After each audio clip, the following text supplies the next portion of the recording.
Hi everyone, and welcome back to my channel. This is a pretty busy time for me, as I'm officially in the midst of the 2020 coaster season. I recently got back from my first trip of the year, which featured Holiday World in Santa Claus, Indiana, and Dollywood in Pigeon Forge, Tennessee. Right off the bat, I have to say this trip had a lot of surprises and a handful of disappointments as well. So without wasting any more time, here's my official review of Holiday World and Dollywood. Starting off with Holiday World, this is an absolutely beautiful park with picturesque theming and some great rides too.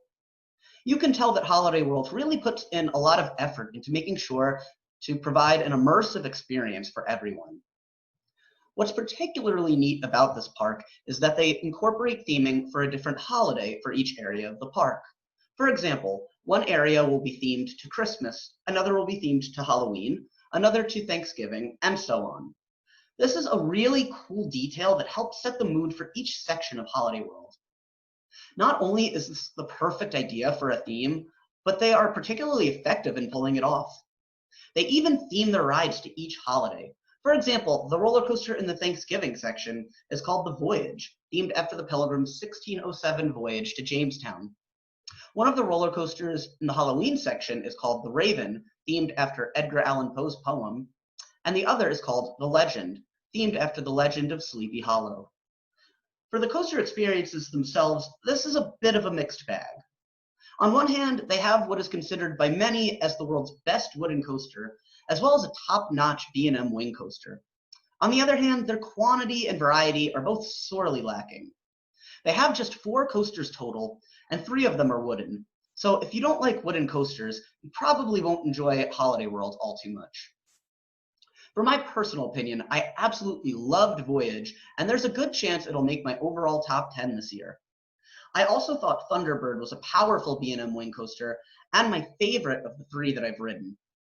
On the downside, I thought Raven was uncomfortably rough, and I didn't get a chance to ride the Legend, but I've heard it's even rougher than the Raven, so I can only imagine the discomfort I'd feel.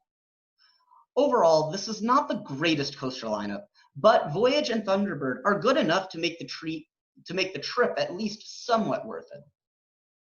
Lastly, I want to talk about the pricing. The tickets are only $30, and parking is free. Talk about a great deal. I can't remember the exact amount I spent for lunch, but I don't remember it being particularly expensive. This is a park that is definitely affordable for a variety of people. So for Holiday World's final score, I'm giving it 1 thumb up and 3 out of 5 stars. This is definitely a park that I would recommend if you're in the area, but I'm not exactly sure it's worth a cross-country drive.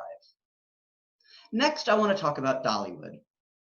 This is a park that I revisited from last year, and my first thought going into this year's visit was, man, I can't wait to ride Lightning Rod again. I had some insane rides in the front left seat during the afternoon, and I was excited to see how my memories would hold up, but I'll get into that in a minute. The first thing I want to say about this park is that it's a scenic masterpiece. There are so many detailed elements that go into theming. I'm talking about store names, pathways, artwork, hedges, and so on. This park truly goes all out into making sure you feel like you're in a different world entirely. While the theming is terrific, where this park distinctly separates from most others is the coaster lineup. In contrast to Holiday World's mediocre variety, Dollywood has 9 different coasters from 8 separate manufacturers. That's quite an accomplishment. There really is a coaster here for everyone, and if you're an enthusiast, you'll probably like all of them. There are definitely some weaker rides, but there's not a single coaster that is truly awful. Every installation in the lineup is at least okay. With that being said, this isn't my favorite coaster lineup. I still prefer Cedar Point and Hershey Park a bit more, but this is definitely a solid lineup that should be sure to keep you entertained for most of the day. My 3 personal favorites are Thunderhead, Mystery Mine, and Lightning Rod.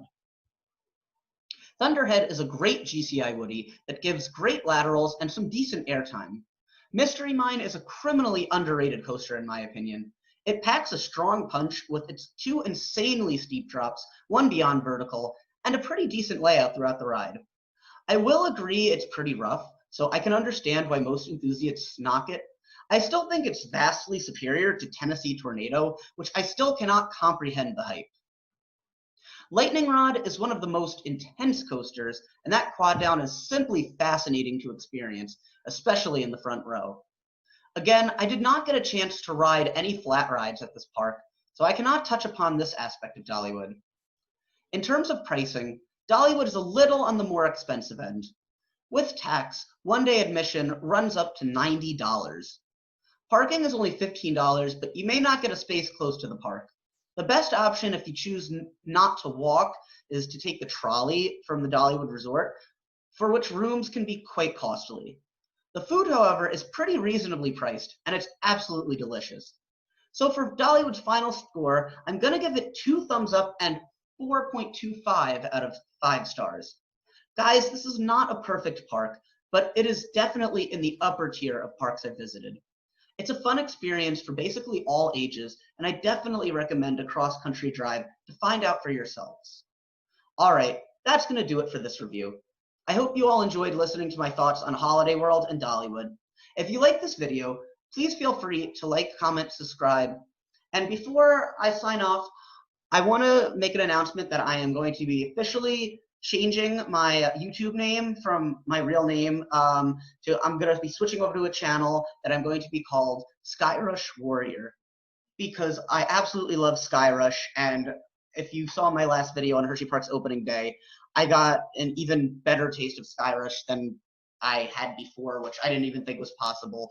So I'm a little bit obsessed, but my new YouTube name is going to be Skyrush Warrior, and I hope you guys check out some new videos that I upload to that channel, as well as the videos that I've posted under my current name, Paul Wright. All right, guys, that's it for this video. I'll see you guys soon.